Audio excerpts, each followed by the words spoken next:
না, প্রথমে আমাদের ভালো উইকেটে খেলতে হবে। হ্যাঁ, এটা এটা অনেকে এই কথাটা অনেক দিন থেকে হচ্ছে, এটা অনেকে এক্সকিউজ হিসেবে নিতে পারে যে ব্যাটসম্যানরা বারবারই বলে ভালো উইকেটে খেলতে হবে, ভালো উইকেটে খেলতে হবে। এটা খুবই সত্যি, আমরা ভালো উইকেটে খুবই কম ম্যাচ খেলি। আমরা রিসেন্টলি হয়তো ভালো উইকেটে খেলা শুরু করেছি। যদি আপনি দেখেন লাস্ট শ্রীলঙ্কা সিরিজটা আমরা খুবই ভালো উইকেটে খেলেছি, ওখানে কিন্তু মাশাআল্লাহ ব্যাটসম্যানরা রান করেছে।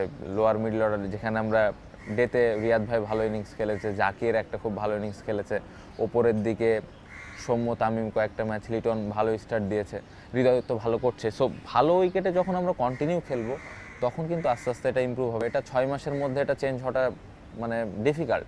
তো এটা যখন আমরা 1 বছর 2 বছর 3 বছর যখন আমরা ভালো উইকেটে কন্টিনিউ করব তখনই এই স্ট্রাইক রেটের বিষয়গুলা কিন্তু চলে আসবে। 1-1.5 বছর আমরা টি-20 ভালো খেলছি, আমার মনে হয় বেশ কয়েকটা সিরিজ আমরা জিতলাম, বড় বড় টিমের এগেনস্টেও জিততেছি।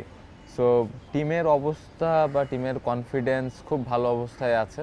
বাট ওয়ার্ল্ড কাপে আমি যেটা বলবো, অনেক বড় একটা ইভেন্ট, প্রত্যেকটা আলাদা আলাদা টিমের সাথে ম্যাচ খেলতে হয়, এটা কোনো বায়োল্যাটারাল সিরিজ না। সো অবশ্যই প্রত্যেকটা প্লেয়ারের জন্য চ্যালেঞ্জিং। বাট আমার কাছে মনে হয় যে আমাদের যে স্ট্রেংথ আছে বা আমরা যেই ম্যাচগুলো এখন খেলতেছি রিসেন্টলি, ওই সেম ওয়েতে যদি আমরা ওয়ার্ল্ড কাপে ওইভাবে কাম থাকতে পারি, আমাদের ডিসিশনগুলো আমরা ঠিকভাবে নিতে পারি, আমাদের প্ল্যানগুলো আমরা এক্সিকিউট করতে পারি, তাহলে এই ওয়ার্ল্ড কাপে ভালো কিছু করা সম্ভব।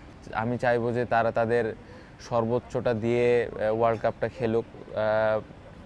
ওনাদের ক্যারিয়ার ওনারা কখন শেষ করবেন এটা পুরোটাই ওনাদের ডিসিশন। বাট আমি অ্যাজ এ ক্যাপ্টেন হিসেবে চাইবো যে তাদের যে এক্সপিরিয়েন্সটা আছে প্রত্যেকটা প্লেয়ারের ভিতরে ওই জিনিসটা শেয়ার করা। আলাদাভাবে যে অনেক আশা আছে তা না, সত্যি কথা। আমি চাই টিমের যে 15টা প্লেয়ার থাকবে ওয়ার্ল্ড কাপ স্কোয়াডে, 15টা প্লেয়ারই যেন টিমের হয়ে কন্ট্রিবিউট করে। আমি সাকিব ভাইয়ের কাছে যে জিনিসটা আলাদাভাবে চাইবো, তার এক্সপিরিয়েন্সটা যেন উনি সবার মাঝে শেয়ার করেন, এবং টিমে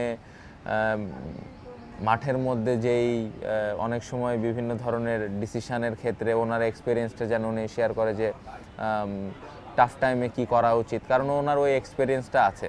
বাট তার থেকে বড় জিনিস হলো উনি যদি ব্যাটিং এবং বোলিংয়ে ওনার সেরাটা দিতে পারে তাহলে টিম সব থেকে বেশি বেনিফিট হবে। আমার মনে হয় যে যেদিন ওই ইনসিডেন্টটা হয় তারপরের দিন থেকে আমরা নর্মাল হয়ে গেছি, কারণ আমরা এমন কিছু করি নাই যেটা নিয়ে আমাদের অনেক পড়ে থাকতে হবে।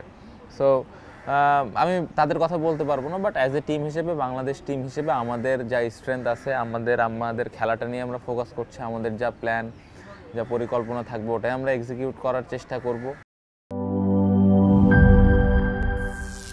করিম চাচা, আপনার প্রিয় মানুষদের কখনো বিপদে ফেলতে চাইবেন না স্যার। তাহলে আমাদের বিপদে রাখা কি ঠিক হচ্ছে?